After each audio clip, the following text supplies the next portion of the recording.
akhir-akhir ya setelah kita mendengar bahwa kita mau digusur segala macam, itu agak sedikit goncang kita. Dan suasana seperti itu kita juga mengkhawatirkan suatu saat nanti pasti hilang kalau seandainya terjadi penggusuran di daerah ini. Kalau seandainya wilayah Dagolos ini terjadi penggusuran, itu pasti hilang semua. Ya itu semuanya udah tinggal kenangan lah. Kalau dari pemerintahan, jujur terus terang tidak ada yang membantu warga. Warga hanya tingkat RT sama RW aja, dari kelurahan, kecamatan, gubernur ke sana nggak ada pedulinya gitu.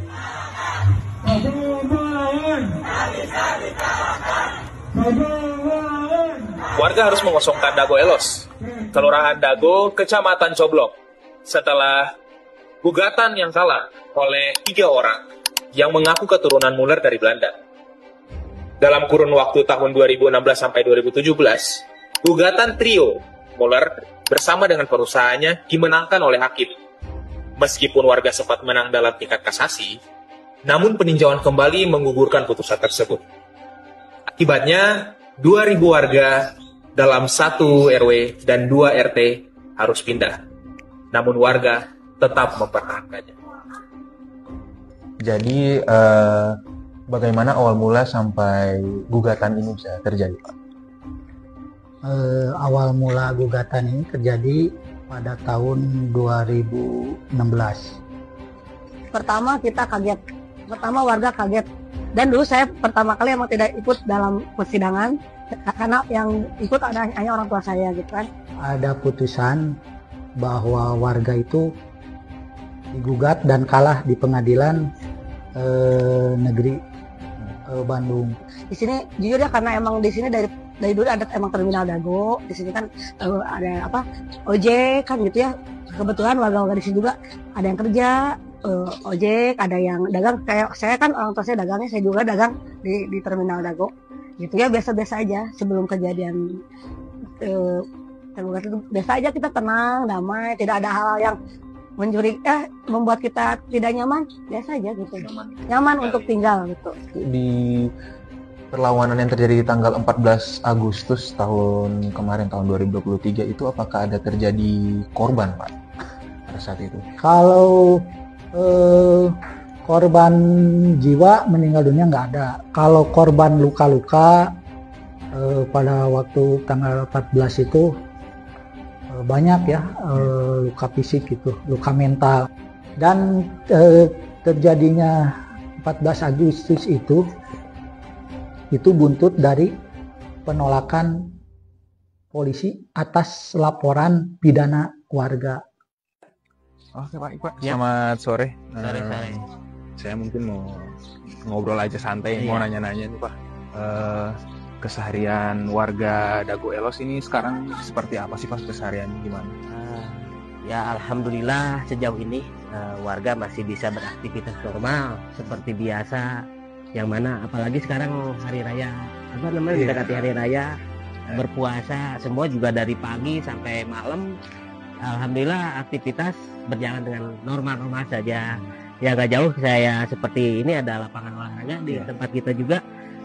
Ini dari siang karena mungkin sekarang mau suasana buka puasa, jadi pada pulang dulu untuk persiapan dulu buka puasa.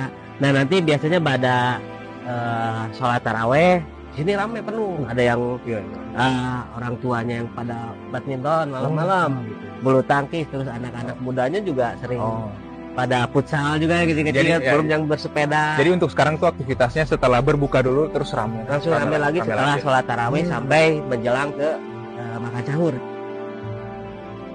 Baik Pak. Jadi biasanya tuh setelah buka tuh di sini pada berolahraga gitu. Di sini ada yang jualan juga nanti nggak apa-apa? Kita yang gitu. jualan itu dari sepanjang jalan depan itu penuh. Setiap itu juga. Setiap. Kayak sekarang ini di depan pasti lagi rame-ramenya gitu kan, menjelang yang membeli buat persiapan takjil buka puasanya. Gitu. Oke. Mungkin yang terakhir untuk menutup, pesan Bapak untuk Dago Elos ini kedepannya seperti apa Pak? Ya kalau harapan saya, dan ini tulisan ini kan akan jadi Dago merdeka ya, kalau saya inginkan itu. Benar. Oke, baik.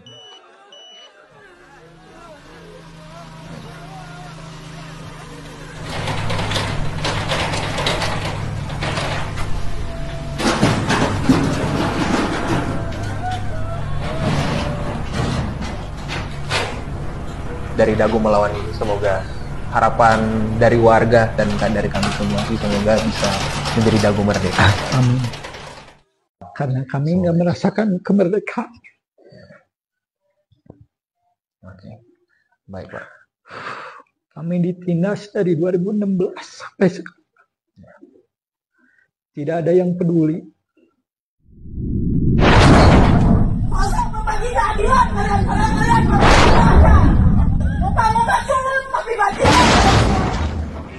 Ku miliki singgasana, bisa pulas tanpa dikekang.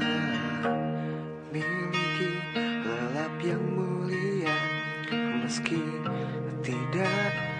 Mereka menangis di hatinya, berteriak di suaranya, lepas anarki dengan kaki tangannya, berlaku selayak penjahat.